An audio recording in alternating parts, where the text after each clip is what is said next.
अस्सलामुअलैकुम। तो इस वीडियो में हम वेक्टर प्रोडक्ट शुरू करेंगे।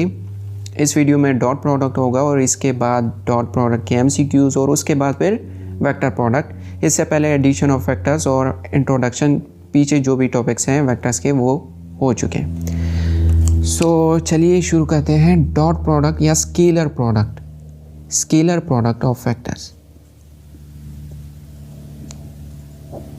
स्केलर प्रोडक्ट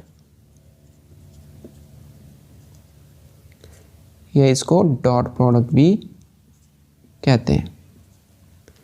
प्रोडक्ट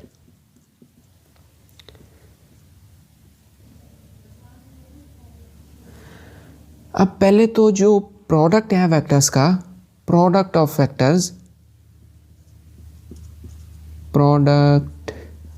वेक्टर्स वो दो तरीकों से हो सकता है, एक स्केलर प्रोडक्ट और दूसरा वेक्टर प्रोडक्ट। अब ये दो तरीके हैं, यानी कि अगर दो वेक्टर्स मल्टीप्लाई हो रहे हैं, ए और मल्टीप्लाई बाय बी, ये मल्टीप्लाई है, ए मल्टीप्लाई बाय बी से दो किस्म के रिजल्ट आ सकते हैं। एक तो ये कोई स्केलर होगा, यानी कि उसका कोई डायरेक्शन नहीं होगा, कोई वेक्टर वो नहीं होगा, स्केलर आ सकता है, और ए इंटू बी से एक वेक्टर आ सकता है। अब डिपेंड करता है इस क्वांटिटी पे जो दो वेक्टर्स के रिजल्ट से आती है, ठीक है। अगर वो क्वांटिटी स्केलर है तब जो प्रोडक्ट इन दोनों का होगा वो डॉट प्रोडक्ट होगा। अगर वेक्टर क्वांटिटी आती है तब हमारा क्रॉस प्रोडक्ट होगा। जैसे कि यानी कि ये दो सेम भी हो सकती है, बिल्कुल सेम, ए और बी और यही ए बी, लेकिन अगर डॉट प्रोडक्ट इन दोनों का करेंगे तो कोई और फिजिकल क्वांटिटी आएगी, और अगर क्रॉस प्रोडक्ट करेंगे तो कोई और फिजिकल क्वांटिटी आएगी। अब डिपेंड हम पे करता है कि हम कौन सी क्वांटिटी लेना चाहते हैं, यानी कि डॉट प्रोडक्ट करना चाहते हैं, कोई स्केलर हमें चाहिए, या क्रॉस प्रोडक्ट करना चाहते हैं, कोई वेक्टर हमें चाहिए। जैसे कि फोर्स और डिस्प्लेसमेंट का डॉट प्रोडक्ट वर्क होता है, और इन्हीं दोनों का क्रॉस प्रोडक्ट टॉर्क होता है। अब सेम क्वांटिटीज, सिर्फ ये प्रोडक्ट का मेथड जो है, जो तरीका है वो बदल गया और उससे फिजिकल क्वांटिटी बदल गई। अब अगर हमें वर्क चाहिए फोर्स और डिस्प्लेसमेंट से तो हम इन दोनों का डॉट प्रोडक्ट करेंगे, और अगर हमें टॉर्क चाहिए तब हम क्रॉस प्रोडक्ट करेंगे। और डॉट प्रोडक्ट है क्या चीज़ कि जैसे देखा हमने कि स्केलर देता है डॉट प्रोडक्ट, कि the product of vectors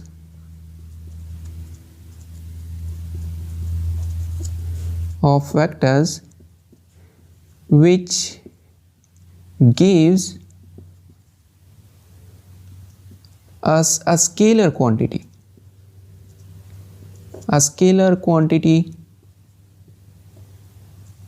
as a result is called dot product या scalar product।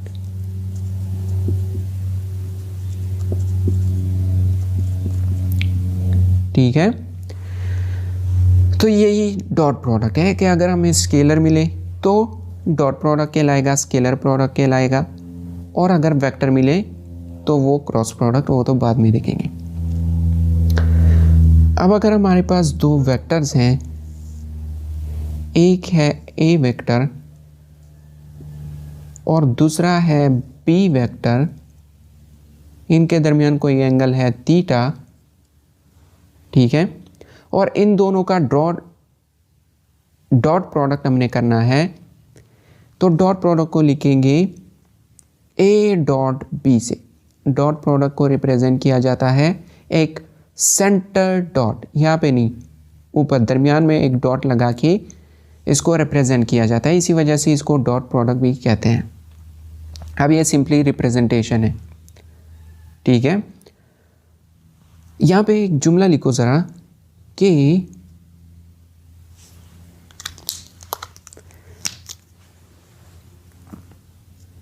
इन स्केलर प्रोडक्ट या dot product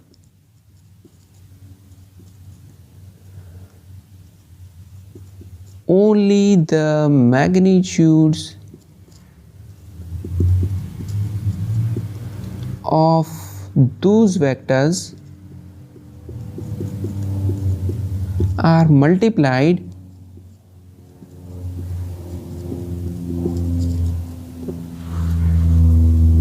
which are parallel। अब ये एक जुमला इस पूरे डॉट प्रोडक्ट को एक्सप्लेन करता है। क्या मतलब इस जुमले का? देखो, अगर ए वेक्टर है और ये बी वेक्टर है, ये ए ये बी, अगर ये दो वेक्टर्स बिल्कुल पैरेलल है, सेम डायरेक्शन में है, तब जो इन दोनों का डॉट प्रोडक्ट होगा वो सिंपली इन दोनों के मैग्नीट्यूड्स, इस लाइन के मुताबिक दोनों के मैग्नीट्यूड्स का प्रोडक्ट। लेकिन अगर इन दोनों के दरमियान डायरेक्शन सेम नहीं है, ये किसी और डायरेक्शन में, ये किसी और डायरेक्शन में, तब क्या करेंगे? क्योंकि इस लाइन के मुताबिक तब इन दोनों का डॉट प्रोडक्ट नहीं हो सकता, तो करना क्या है कि ये वाला वेक्टर है बी, इसके दो कंपोनेंट्स बनाने, रेक्टेंगुलर कंपोनेंट्स, वो तो बनाने आते होंगे। दो कंपोनेंट्स बनाने, एक ये बी एक्स हो जाएगा और इसकी ये वैल्यू क्या आएगी? B cos theta. Cos of theta base by hypotenuse, और बेस को अगर अलग करें तो hypotenuse into cos of theta, वो कर सकते हो, राइट एंगल ट्राइंगल है, चेक कर लो खुद। So B X is equals to B cos theta, यानी कि ये वाला कंपोनेंट बी कॉस थीटा है जो कि इसके पैरेलल है, और इस लाइन के मुताबिक उन वेक्टर्स के मैग्नीट्यूड्स मल्टीप्लाई होंगे जो पैरेलल है। अब ये बी का ये वाला कंपोनेंट और ए का ये वाला कंपोनेंट पैरेलल है, यानी कि इन दोनों के मैग्नीट्यूड्स को हमने मल्टीप्लाई करना है और यही इन दोनों का डॉट प्रोडक्ट होगा। और इन दोनों को मल्टीप्लाई यानी कि ए और इस वाले वेक्टर का मैग्नीट्यूड जो कि बी कॉस थीटा है। So this is the dot product of this two vectors, यानी कि A dot B is equals to AB cos theta। यही है डॉट प्रोडक्ट इन दो वेक्टर्स का।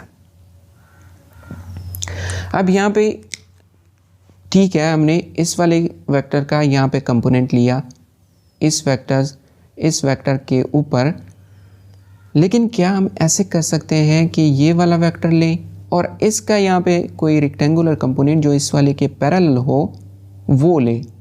क्या ये भी वही चीज़ होगी जो ये है? तो बिल्कुल वही चीज़ होगी। कम्यूटेटिव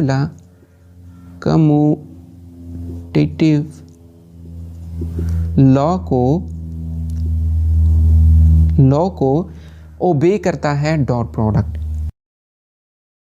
कम्यूटेटिव लॉ क्या है कि अगर a डॉट बी है या a multiply by B is equals to B multiply by A, अब ये कम्यूटेटिव लॉ है जो कि हमें ये बताता है कि आया कोई यानी कि कोई बाइनरी ऑपरेशन अरेंजमेंट पे डिपेंड करता है या नहीं। जैसे कि ये a क्रॉस बी है, फिर हमने b को पहले लिखा और a को बाद में। कम्यूटेटिव लॉ को आप जानते होंगे। तो अगर ये डिपेंड करता है अरेंजमेंट्स पे, यानी कि ये अगर गलत है तो कम्यूटेटिव लॉ ओबे नहीं होता, और अगर ठीक है तो ओबे होता है। सो डॉट प्रोडक्ट ओबे करता है, यानी कि a dot B is equals to A B cos of theta is equals to B dot A equals to B A cos of theta.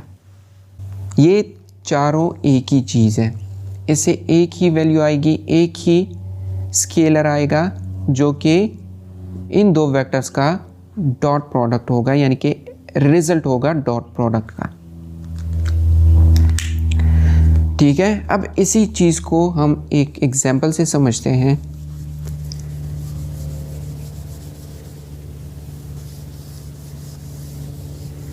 Example लो। अब एग्जाम्पल्स ज़्यादा हो सकते हैं, जैसे कि वर्क, एनर्जी, कुछ भी, यानी कि ये सारे एग्जाम्पल्स हैं डॉट प्रोडक्ट के। पावर, सो वर्क को हम लेंगे और वर्क की मदद से हम डॉट प्रोडक्ट को एक्सप्लेन करेंगे। देखो वर्क क्या होता है, अगर हमारे पास कोई ऑब्जेक्ट है और ये किसी सरफेस पे पड़ा है, इसको हम यहाँ पे खींच रहे हैं इस डायरेक्शन में, यानी कि फोर्स इस डायरेक्शन में लग रहा है और इसका फाइनल पोजीशन हमने ये माना है कि हमने यहाँ तक इसको लेके जाना है। So this is displacement vector. अब इन दोनों का वर्क क्या होगा, यानी कि इस फोर्स के नतीजे में क्या वर्क होगा। सो वर्क होता है F डॉट डी, यानी कि फोर्स और डिस्प्लेसमेंट का डॉट प्रोडक्ट। मतलब कि इसको हम लिख सकते हैं एफ डी कॉस थीटा या डी एफ कॉस थीटा। मतलब ये है कि अगर इस फोर्स को दो कंपोनेंट्स में हम रिसॉल्व करें, ये y कंपोनेंट, ये x कंपोनेंट, दो रेक्टेंगुलर कंपोनेंट्स हैं फोर्स के, ये एंगल थीटा। तो ये वाला जो फोर्स है जो x यानी कि इसी वेक्टर पे लाई करता है, जो डिस्प्लेसमेंट है, ये वाला वर्क करेगा। ये वाला कंपोनेंट हमारे कुछ फ़ायदे का नहीं है, ये हमें वर्क करने में कोई मदद नहीं देगा। ये परपेंडिकुलर, ये तो इस ऑब्जेक्ट को ऊपर उठाने में मदद देगा, यानी कि इसको ऊपर उठाने की कोशिश करेगा, लेकिन हमने ऊपर थोड़ी उठाना है, हमने तो यहाँ से यहाँ तक लेके आना है इसको। ये डिस्प्लेसमेंट हमने कवर करना है। हमने ये वाला इसका फाइनल पोजीशन मान रखा है कि यहाँ से यहाँ तक हमने वर्क करना है। तो उसके लिए फोर्स का ये कंपोनेंट हमारे फ़ायदे का है, यानी कि सिर्फ ये वाला कंपोनेंट वर्क करेगा, ये कंपोनेंट नहीं करेगा। सो ये कंपोनेंट कौन सा है, एफ कॉस थीटा और डिस्प्लेसमेंट। यानी कि डॉट प्रोडक्ट हम इसलिए करते हैं ताकि जो कंपोनेंट किसी वेक्टर का हमारे फ़ायदे का ना हो, हमें मदद नहीं देता, वो वाला कंपोनेंट हम इससे निकाल देते हैं।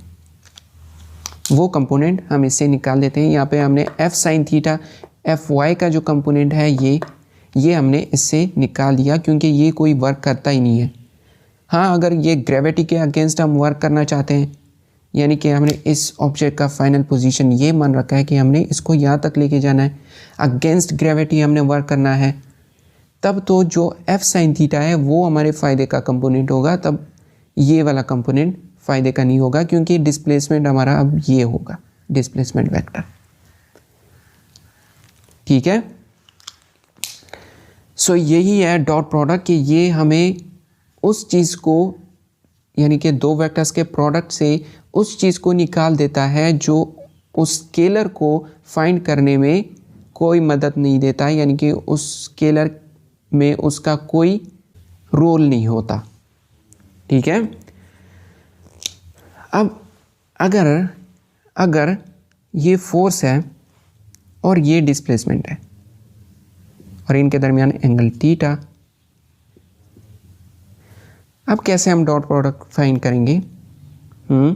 डी तो ठीक है, हो गया। एफ कॉस थीटा कैसे फाइंड करेंगे, क्योंकि यहाँ पे इसके साथ तो एंगल 90 नहीं बन रहा, वो तो कि यहाँ पे बनेगा।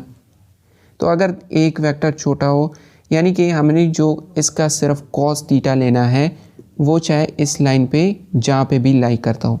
अब ये यहाँ पे लाई करता है, यानी कि एफ कॉस थीटा बड़ा है डी से, तो ऐसे भी हो सकता है। तब आपने एक्सटेंड करना है, इसी लाइन को एक्सटेंड करना है और इसके मुताबिक जहाँ पे भी कॉस थीटा कंपोनेंट आता है फोर्स का, वो लेना है।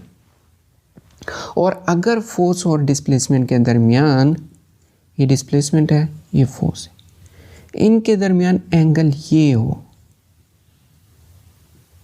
आप क्या करेंगे, आप कैसे यहाँ पे इसके ऊपर कंपोनेंट लोगे।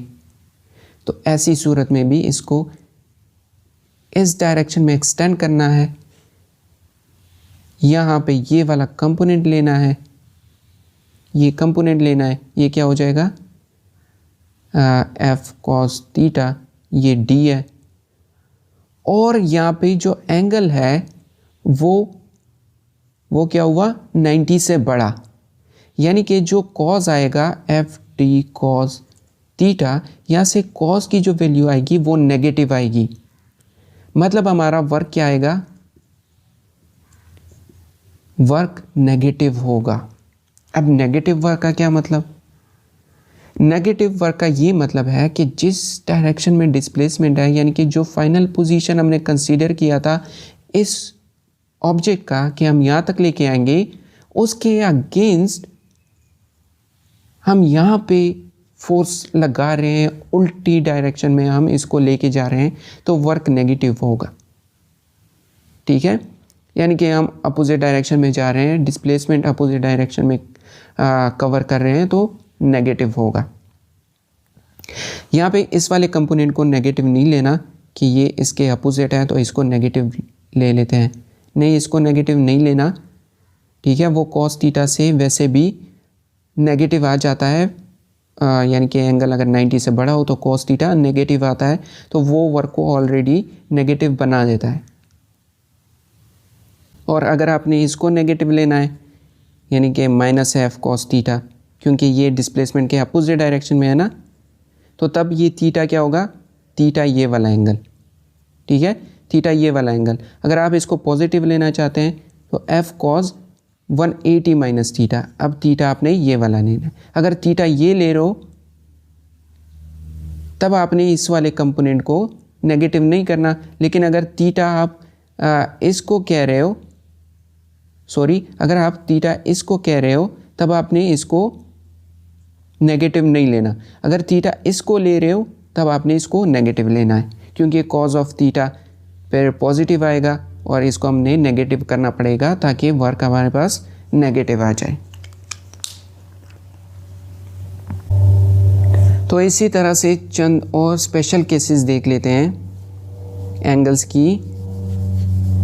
ठीक है, कि अगर दो वेक्टर्स, एक तो अगर थीटा हो 0 डिग्री, तब अगर ए वेक्टर है और बी वेक्टर है, इन दोनों का हमने डॉट प्रोडक्ट लेना है, तो सिंपली इन दोनों के मैग्नीट्यूड को मल्टीप्लाई करो, यानी कि A dot B is equals to A B.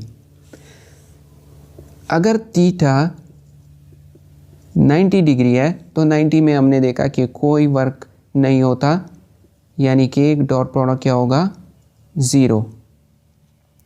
अगर थीटा 180 है, theta is equals to 180 degree, तब जो ए डॉट बी होगा वो माइनस ए बी होगा, माइनस ए बी, यानी कि अगर ये ए है ये बी है, इन दोनों के दरमियान ये एंगल है 180। ठीक है, तो इन दोनों का डॉट प्रोडक्ट क्या होगा माइनस ए बी। उसी तरीके से क्योंकि हम ये वाला एंगल ले रहे हैं तो इसका मतलब कि इस वाले को हमने पॉजिटिव लेना होगा और cos थीटा से -1 आ जाएगा, वो इसको नेगेटिव बना देगा। So cos theta is equals to -1 if theta is equals to 180 degree minus A B. और बस ये है। ठीक है, स्पेशल केस है। यहाँ पे एक बात ज़रा और सुनो कि अगर ये ए वेक्टर है और ये प्लेन है, ठीक है, और यहाँ पे बी वेक्टर है, तब क्या करना होगा, क्या हम ये एंगल लेंगे, नहीं, तब थीटा ये एंगल होगा। यानी कि अगर ये यहाँ पे है, इन दोनों से जो वर्क आएगा या डॉट प्रोडक्ट आएगा और इन दोनों से जो डॉट प्रोडक्ट आएगा वो सेम होगा, क्योंकि इसका यहाँ पे कुछ आएगा ना, मतलब इस डायरेक्शन में कुछ रिजल्टेंट मैग्नीट्यूड। सो मतलब अगर एंगल इन दोनों का 180 से ज़्यादा हो रहा है तो तब स्मॉलर एंगल लेंगे।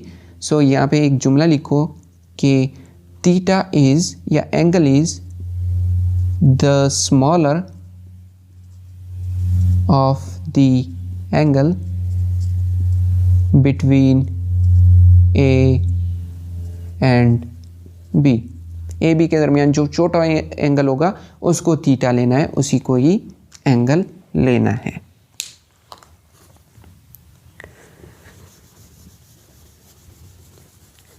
अब देखते हैं कि अगर पेपर में या एमसीक्यू में आपको सवाल दिया हो डॉट प्रोडक्ट का, उसको कैसे हल करेंगे।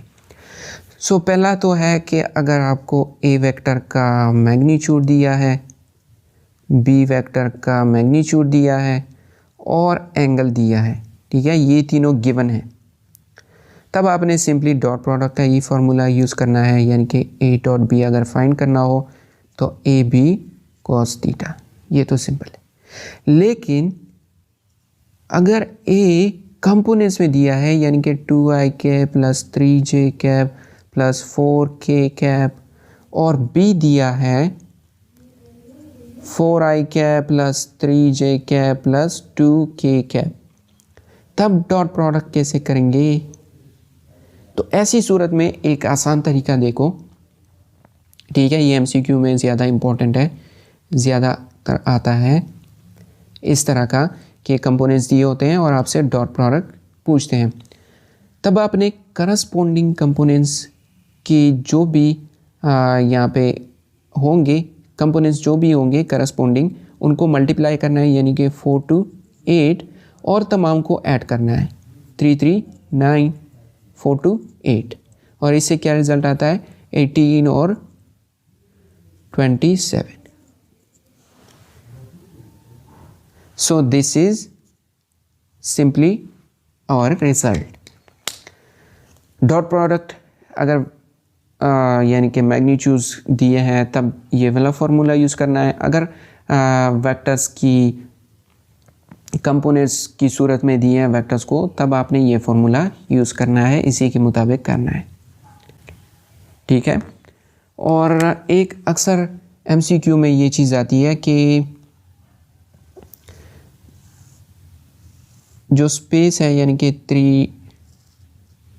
3 एक्सिस, ये x है, ये z है, ये y है, यहाँ पे हमने देखा था पीछे कि यहाँ पे जो कंपोनेंट होता है उसको i कैप से रिप्रेजेंट करते हैं, यानी कि यूनिट वेक्टर, यहाँ का यूनिट वेक्टर k कैप और यहाँ का j कैप। अब एमसीक्यूज़ में ज़्यादातर आता है कि अगर i कैप और i कैप का डॉट प्रोडक्ट करें तो क्या रिज़ल्ट आएगा। तो अगर जो प्रोडक्ट कर रहे हैं यूनिट वेक्टर्स का वो सेम है, यानी कि j डॉट j है या k डॉट k है, तब इसका रिज़ल्ट 1 आएगा, इसका मैग्नीट्यूड 1, इसका मैग्नीट्यूड 1 और डायरेक्शन सेम, सो रिज़ल्ट भी 1 ही आएगा, इसका मैग्नीट्यूड 1 सेम। लेकिन अगर i डॉट j का हो, j डॉट k का हो या k डॉट i का हो, तब हमारा रिज़ल्ट 0 आएगा, क्योंकि एंगल क्या है 90। तो इस तरह के भी पूछते हैं अक्सर एमसीक्यूज़ में। और एक फाइनल चीज़ देखो डॉट प्रोडक्ट में कि प्रोजेक्शन क्या है। प्रोजेक्शन a डॉट b को हमने लिखा था ए बी कॉस थीटा। अब यहाँ पे b कॉस थीटा जो है इसे कहा जाता है projection of b on a, यानी कि ये b वेक्टर है, ये a वेक्टर है, ये एंगल थीटा है, a के ऊपर जो b वेक्टर का कंपोनेंट होगा जो कि a के पैरेलल है, वो कहलाएगा projection of b on a। यानी कि अगर यहाँ पे हम ये दो वेक्टर्स हैं, मान लो कोई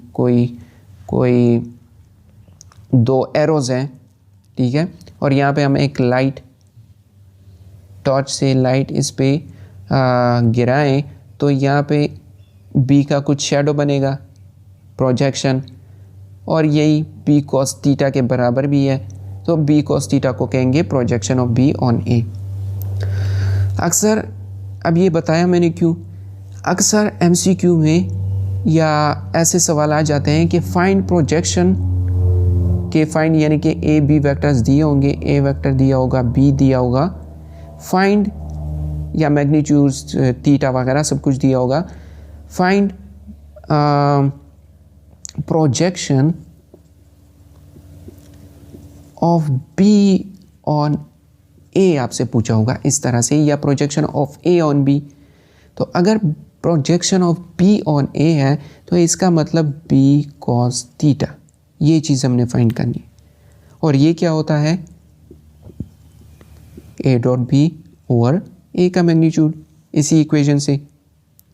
तो आपने वो दो वेक्टर्स जो दिए होंगे उनका डॉट प्रोडक्ट करना है और ए वेक्टर का मैग्नीट्यूड उस पर डिवाइड करना है, उससे प्रोजेक्शन ऑफ बी आएगा ऑन ए। और अगर projection of A on B पूछा है तो A cos theta is equals to A dot B over B. So this is projection of A on B and this is projection of B on A. ये भी अक्सर पूछते हैं, ठीक है। डॉट प्रोडक्ट में मेरे ख्याल से सब कुछ हो गया है, और जो कुछ रह भी गया हो तो या तो अगर आपको वो मालूम है, यानी कि कोई आपको कुछ ऐसा नज़र आता है कि मैंने नहीं बताया, तो आप वो कमेंट्स में ज़रूर बताएं ताकि मुझे भी फ़ायदा हो और दूसरों को भी। और वैसे भी अगला इसके MCQ का होगा वीडियो, उसमें जो कुछ रह गया होगा वो मैं उसमें ही कवर कर दूँगा। सो मिलते हैं अगली वीडियो में, तब तक के लिए अल्लाह हाफ़िज़।